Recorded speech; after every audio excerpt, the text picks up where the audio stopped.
अस्सलाम वालेकुम स्टूडेंट्स, हम पढ़ रहे हैं 9th फिजिक्स का चैप्टर 2 और आज का हमारा टॉपिक है second equation of motion. Students, इससे पहले हमने first equation of motion drive की जिसमें हमने बताया कि initial velocity, final velocity, time और एक्सेलरेशन के बीच का क्या रिलेशन है एक यूनिफॉर्मली एक्सेलरेटेड मोशन के लिए।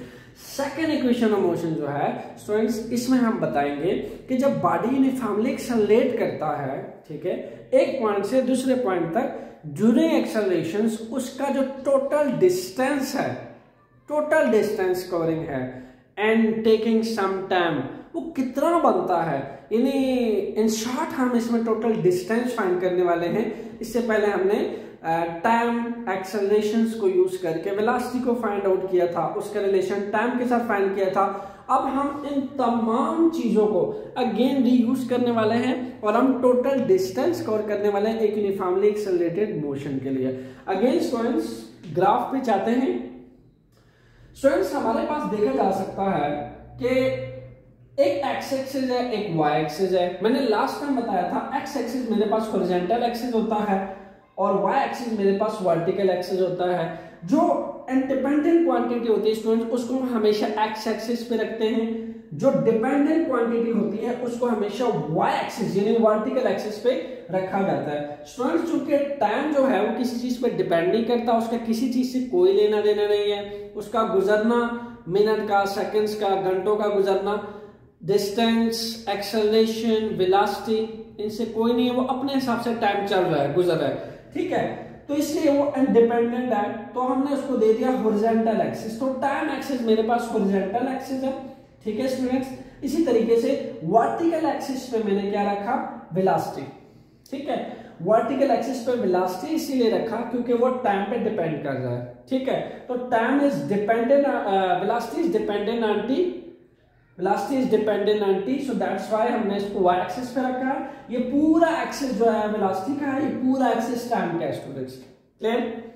हमारे पास एक बॉडी मोशन में है स्टूडेंट्स, किसी मोशन से मूव कर रहा है ओ से ए तक। लाजमी सी बात है जो उस दौरान उसके पास वेलोसिटी होगी स्टूडेंट्स, वो क्या होगी, वी आई। ए पे आने के बाद स्टूडेंट्स यही बॉडी यूनिफॉर्मली एक्सेलरेट कर जाता है बी की तरफ, बॉडी यूनिफॉर्मली एक्सेलरेट कर जाता है बी की तरफ।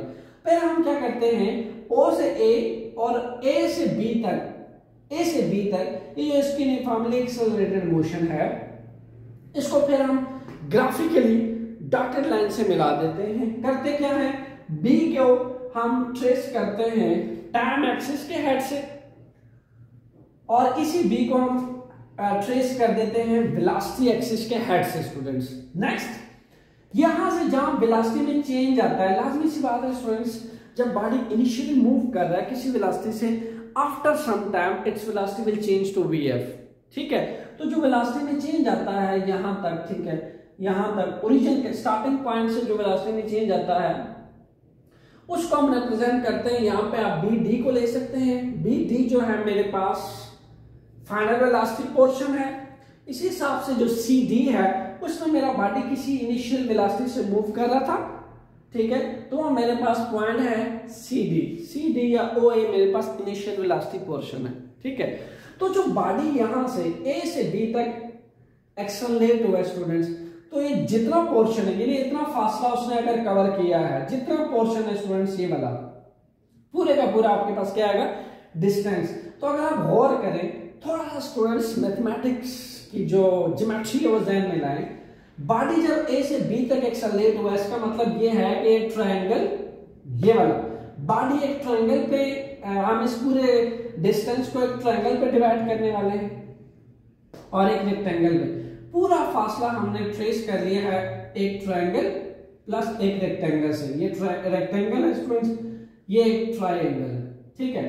तो इसका मतलब ये है जो टोटल डिस्टेंस बनेगा स्टूडेंट्स, कौन सा, O A B D, O A B D, ये टोटल डिस्टेंस किस पे मुश्तमिल है, ओ ए सी डी, एक रेक्टेंगल, ये वाला पोर्शन सारा और फिर ये वाला पोर्शन सारा, A B C plus A O C D, A B C ये रहा, ओ ए सी डी ये रहा।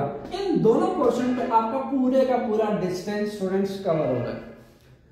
तो हम क्या करने वाले हैं, अगर स्टूडेंट्स हम ये पूरा डिस्टेंस फाइंड करना चाहते हैं जो कि ओ ए बी डी है, तो हमें इन दोनों ही शेप्स का जो है वो एरिया फाइंड आउट करना पड़ेगा। जब लाजमी सी बात है ये पूरा एरिया मैं फाइंड कर लूंगा, ये पूरा एरिया मैं फाइंड कर लूंगा, इन दोनों पोर्शंस का रेक्टेंगल प्लस ट्रायंगल्स का एरिया फाइंड हो जाएगा, तो ये पूरे का पूरा फासला टोटल डिस्टेंस मेरे पास आ जाएगा। इसका मतलब ये हुआ कि जो टोटल डिस्टेंस एस है स्टूडेंट्स, टोटल डिस्टेंस एस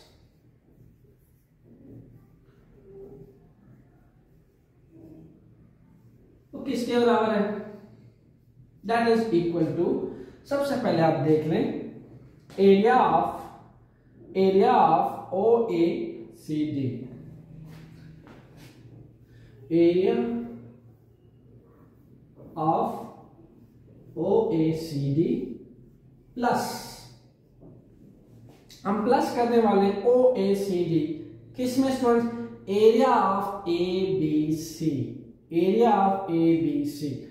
अगर आप ओ ए सी डी पे गौर करें तो ये क्या बनता है, एक रेक्टेंगल बनता है स्टूडेंट्स।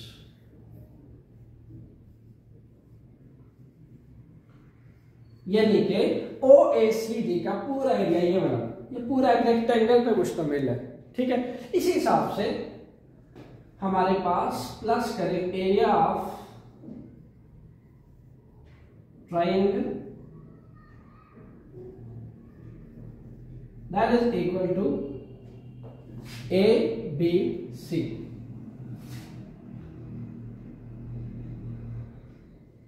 ए बी सी का जो एरिया है स्टूडेंट्स ये एक ट्रायंगल पे मुश्तमिल है, ठीक है। तो आइए अलग-अलग हम एरियाज की बात कर लेते हैं। पहले हम रेक्टेंगल के एरियाज की बात कर लेते हैं। पहले हम रेक्टेंगल का एरिया, ये पोर्शन हम जब सारा फाइंड कर लें, फिर हम ये पोर्शन फाइंड कर लेते हैं, फिर इन दोनों पोर्शंस के एरिया को जब सम करेंगे स्टूडेंट्स तो ये पूरा डिस्टेंस हमारे पास आ जाएगा। Okay, so area of rectangle O A C D, area of rectangle O A C D जी। किसी भी रेक्टेंगल का जो एरिया होता है स्टूडेंट्स याद रहे वो इक्वल होता है उसके लेंथ के, ये किसी भी रेक्टेंगल की लेंथ होती है उसके लेंथ के, और स्टूडेंट्स उसके ब्रेड्थ के,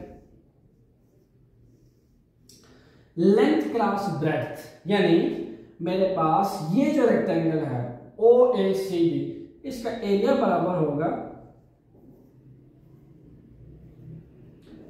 इसके length cross breadth.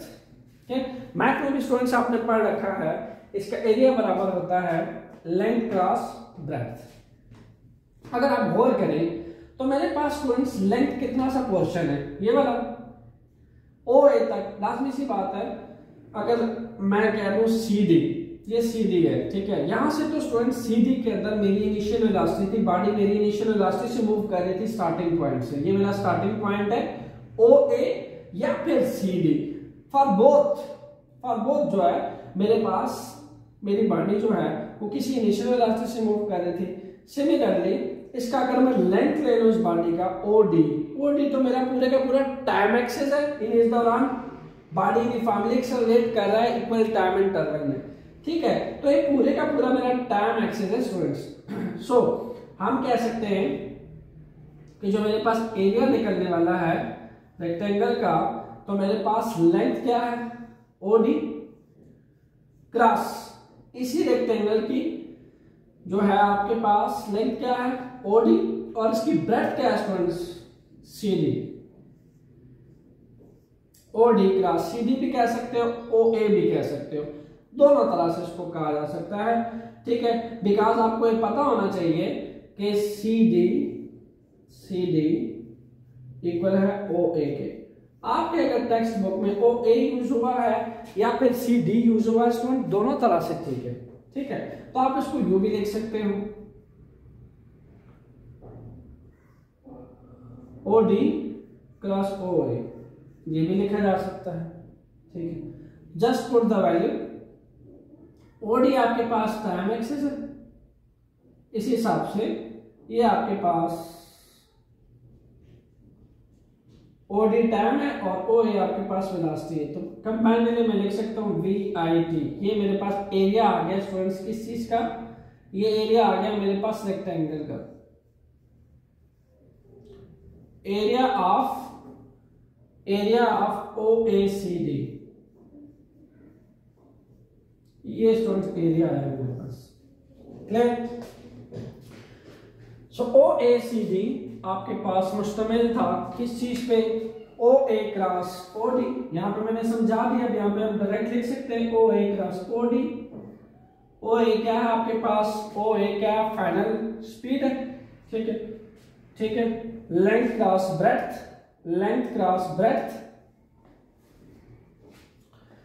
So students हम लिख सकते हैं कि V I cross T, V I T, that is equation 1। और ये आपके पास क्या है, रेक्टेंगल का एरिया है। एरिया ऑफ ट्राइंगल लेते हैं स्टूडेंट्स, एरिया ऑफ ट्राइंगल।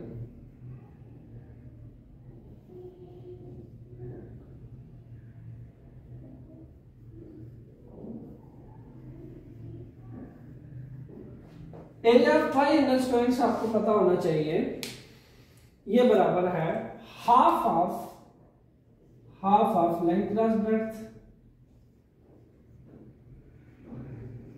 देखिए फॉर्मूलाज आपको पता होना चाहिए। किसी रेक्टेंगल का एरिया स्टूडेंट्स बराबर होता है, किसी भी रेक्टेंगल का एरिया बराबर होता है किस चीज के, लेंथ क्रॉस ब्रेड्थ के। इसी तरह ट्राइंगल का एरिया बराबर होता है half of length cross breadth के। सो स्टूडेंट्स ये मेरे पास अगेन लेंथ है, ये मेरे पास ब्रेड्थ है, हाफ ऑफ लेंथ ब्रेड्थ। ठीक है जी।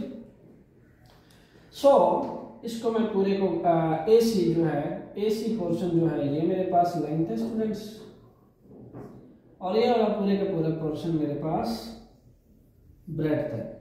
दिस इज ब्रेड्थ, यानी मेरे पास ए सी क्रॉस बी सी इसका एरिया आने वाला है। A C length half of A C cross B C.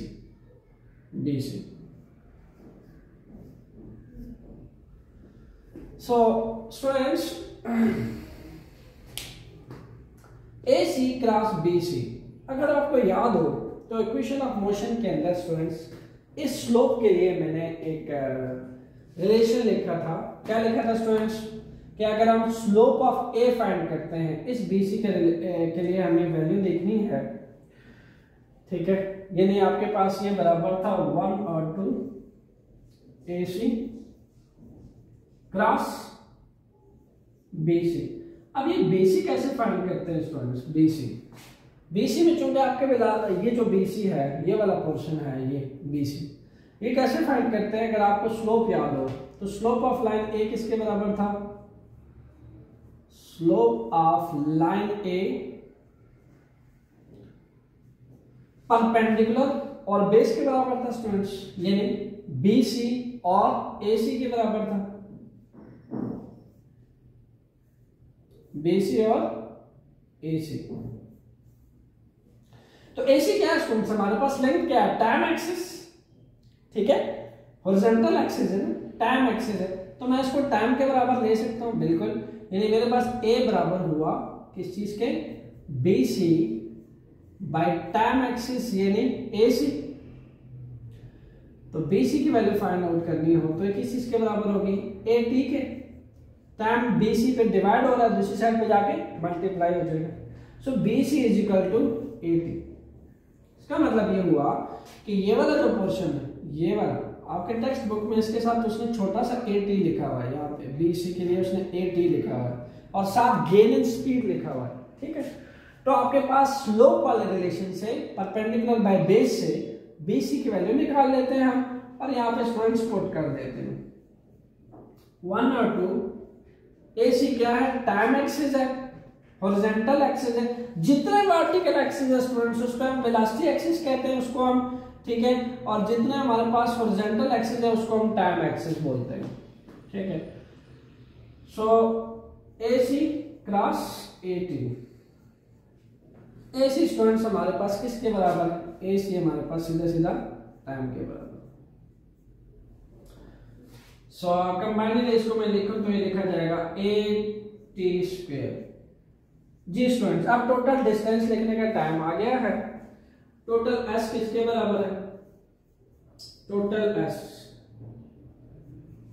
That is इस पोर्शन का एरिया, पूरा area students, area of rectangle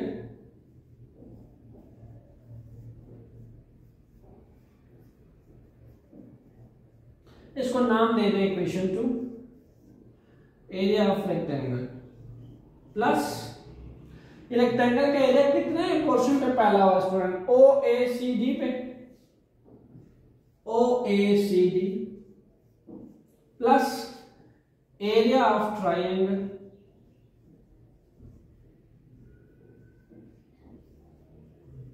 triangle का एरिया स्टूडेंट्स कितने पोर्शन में फैला हुआ है, ABC पे, ABC लिख लें, क्लियर, सिंपल।